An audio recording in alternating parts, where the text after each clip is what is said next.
Olá, estudantes! Voltamos para dar sequência à nossa aula 7.2. Vamos fazer então a revisão dos conteúdos dessa aula que dá início aí sobre o conceito da razão. Agora nós estamos deixando um pouco sobre os conceitos de mito, mitologia. Estamos já falando aí da filosofia pura, né? Que é a razão. Então vamos lá, vamos fazer essa revisão e depois vamos corrigir as atividades. Aula 7.2, falamos da origem, né, as origens da filosofia, damos início a essa conversa, mas antes foi necessário falar sobre a mitologia grega, né, que surgiu da curiosidade, né, dos gregos, por exemplo, explicar a realidade, os fenômenos da natureza.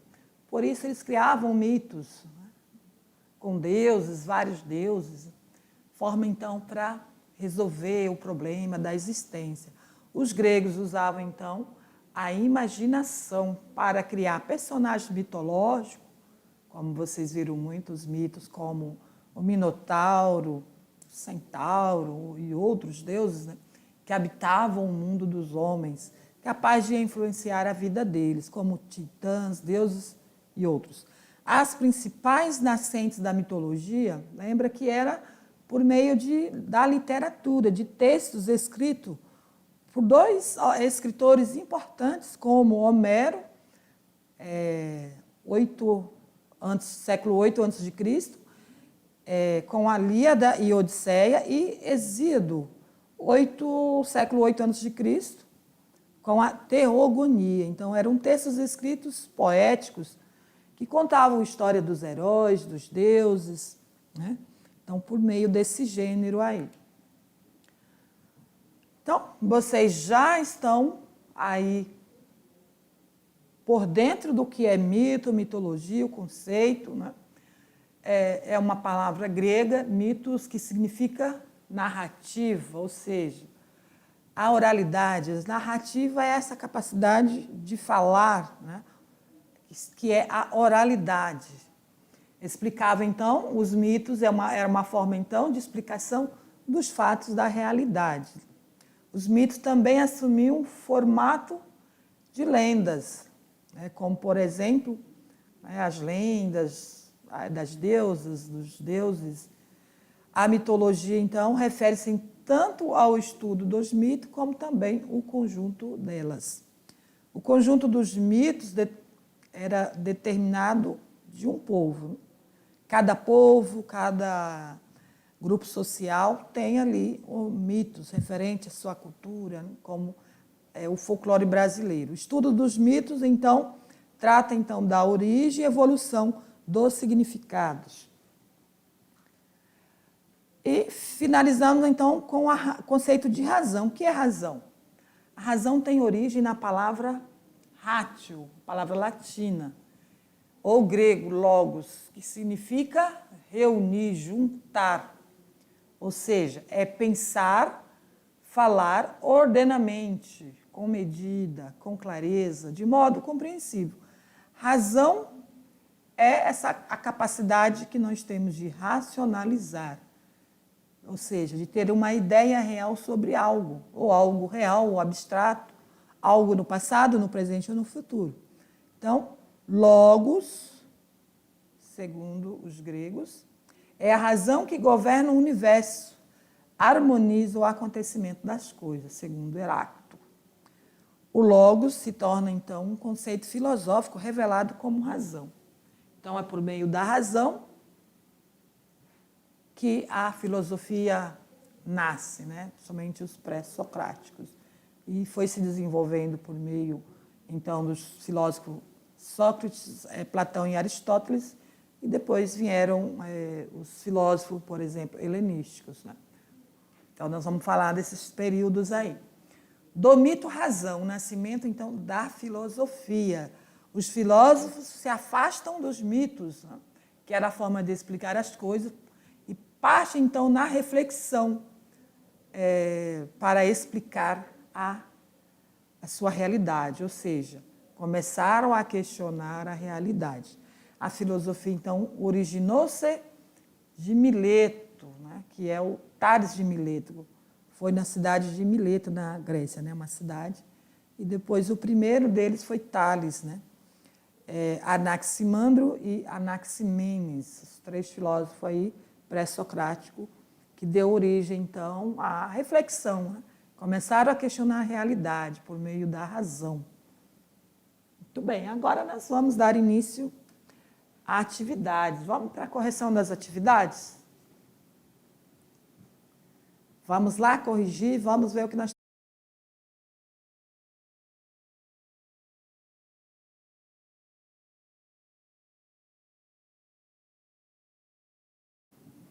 Vamos lá, estudantes, vamos corrigir as atividades. Espero que vocês tenham feito, viu? Nada de deixar as atividades sem fazer e direto para o gabarito. É claro que vocês podem utilizar também o momento da aula para fazer reflexões críticas, fazerem questionamentos sobre esses conteúdos junto com o professor presencial. E essas questões aqui, elas podem ser também feitas oralmente, não precisa necessariamente escrevê-la no caderno, né? Os grupos, cada um responde um, o professor pode estar aí fazendo adequação a essas atividades. Questão 1. Líada, poema considerado o mais antigo da literatura ocidental. São 15.693 versos. Esse é o maior poeta da história, né? Escrever tantos versos assim, acho que ninguém supera ele. Versos que narram os acontecimentos da Guerra de Troia. E Odisseia, com 24 cantos, narram a viagem de volta do herói grego Odisseu, Ulisses, da Guerra de Troia. Essas obras foram, respectivamente, escritas por Thor e Odin, Homero e Hesíodo, tem a ver com o que nós estudamos na aula, né? Zeus não, Platão e Aristóteles não. Então, letra B, Homero e Hesíodo. Questão 2. Em qual das alternativas abaixo oferece melhor resposta para a palavra mito? Cálculo binários? Não. Ter em mente aquilo que é verdadeiro? Será? Uma narração imaginária que envolve deuses, semideuses e fenômenos naturais? Essa aqui está próxima do conceito.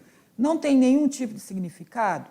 O ser e a não ser da filosofia? Então, deu para perceber que mito é uma narração imaginária que é criada pelos nossos antepassados. Né?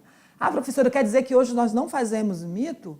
Nós não criamos mitos? Sim, eles vão surgindo conforme o movimento social, né? Cultural, contemporâneo. Nós sabemos que a sociedade ela muda de tempo em tempo.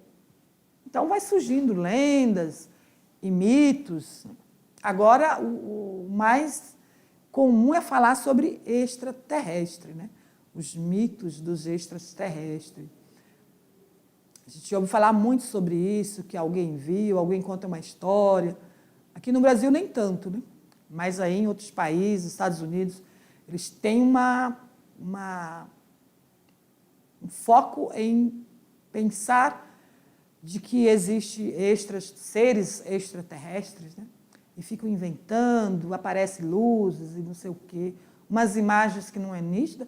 É mito porque nunca tem nada real, né? Ninguém tem foto sobre isso, ninguém tem nada que afirma que existe OVNIs, eles falam sobre OVNIs, que são as luzes que perseguem aí os aviões e coisa e tal, mas não tem nada muito nítido. Um OVNI pode ser um drone, por exemplo, né? Porque os chineses já fabricam drones há muito tempo. Então, são coisas que nós não temos veracidade, não sabemos se é verdade. Então, é mito. Então, enquanto não tiver uma prova ali certa de que existe um extraterrestre, que alguém apresente ali um ser real, visível, aí é mito. Então, mitos são histórias narradas, contadas, que não tem como comprovar, certo? Não tem comprovação. Uma forma de explicar, então, fenômenos da natureza, por exemplo. Fenômeno social tem a ver com com a própria sociedade, certo? Então, vamos para a tela. A resposta, então, letra C. Muito bem. Parabéns para quem acertou. Então, o mito é uma narração imaginária que envolve deuses, semideuses e fenômenos naturais. Vamos para uma questão do Enem. Uma questão 2020.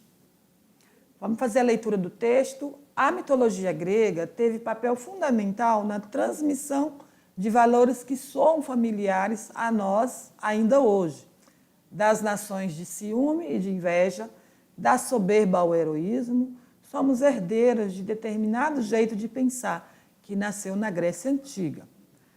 Favorece a identificação entre as sociedades contemporâneas e as características dos deuses gregos. Vamos ver aqui a pergunta, então. Favorece a identificação entre as sociedades contemporâneas e as características dos deuses gregos. É a letra, os sentimentos humanos entre as divindades gregas. Uma pergunta não está muito bem elaborada, não. Que é uma pergunta pronta, né? Estudante, que eu vi ali que não teve a pergunta mesmo, né? Propriamente dita. Então, vamos voltar aqui. Um texto que está falando aí da mitologia grega, ou seja, a mitologia grega favorece a identificação entre as sociedades contemporâneas e as características dos deuses gregos. Então, resposta letra C, os sentimentos humanos entre as divindades gregas. Muito bem, última pergunta. Dê exemplo de alguns personagens da mitologia grega. Será que vocês conseguiram guardar em algum desses personagens? Ou algum filme que vocês assistiram? Um dos mitos gregos que eu não esqueço por exemplo, a Medusa, os filmes de Zeus, Poseidon, né, que são os deuses gregos, como outro mito, histórias com Minotauro, Centauro, o que mais? Engraçado aquele personagem, aquele herói, né? Estou esquecendo o nome dele, tinha muitos filmes sobre ele. Eu até pensava que era Thor, por exemplo. Eu achava que era grego, mas Thor não é nem grego e nem romano. É de uma outra civilização que nós estudamos na aula anterior aí também, né? Por exemplo, dos vikings, né? Um deus grego lá daquela sociedade vikings. Enfim, então, vocês podem estar buscando aí nos filmes que vocês assistiram, estudante, de alguma mitologia grega. Não é? Nós não falamos de todas elas aqui, mas é comum transitar pela nossa cultura esses mitos, esses textos, como, por exemplo, os poemas, né, desses escritores aí no período grego.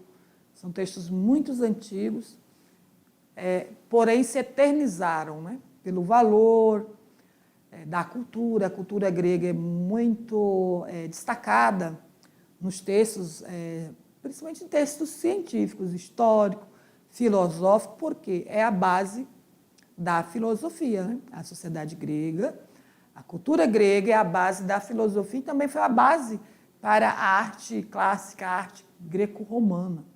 Então, se eternizaram, né? Com certeza, é uma cultura que não vai ficar nunca esquecida, porque eles fizeram muitos feitos, eles criaram tiveram assim, muita criatividade na pintura, na escultura, na literatura, na filosofia. Então, eles foram muito criativos. Também no sistema de democracia, na política, enfim. Os gregos, eles tinham como ideia que a educação tinha que ser integral, o ser humano tinha que se desenvolver integralmente, ter acesso à cultura. Eles também criaram o teatro, né? Também surgiu lá na Grécia e muitas outras coisas que eu poderia estar falando aí. Tá? Mas vamos para o quadro, vou trazer para vocês aqui quais foram os mitos que nós escolhemos e você pode escolher os seus aí. Essa não conheço, Poseidon, sim, Zeus, Minotauro, Hades e Medusa, um dos mitos aí gregos. E vocês podem estar pesquisando outros, assistindo filmes também, para entender mais, né, sobre a sociedade grega. Então, estudantes, estamos aí na 7ª aula dessa unidade, são 13 aulas, mais ou menos. Então, teremos só mais algumas aulas e finalizamos a unidade 1. Vocês precisam estar atentos a esses conceitos para fazer a avaliação. Ah, professora, mas estudar todas as aulas para avaliação? Não. Né? Vocês têm um plano e vocês sabem quais são as aulas que estaremos destacando na avaliação. Então, o professor presencial passa aí para os nossos alunos, para essas aulas, não que as outras aulas não são importantes, mas são os conceitos principais que vocês precisam focar, tá? Compreender, não é decorar, ninguém precisa estar decorando para fazer prova, mas precisa ter uma compreensão geral, ser capaz, então, de, pelo menos, assimilar conceito, né? Certo? Sobre alguma coisa. Então, não está difícil, as aulas estão bem leves e até aqui foram temas que é possível vocês entender, certo? Então, aguardo vocês na próxima aula. Obrigado pela atenção, professor presencial. Até lá. E nos vemos, então, na próxima aula. Até lá.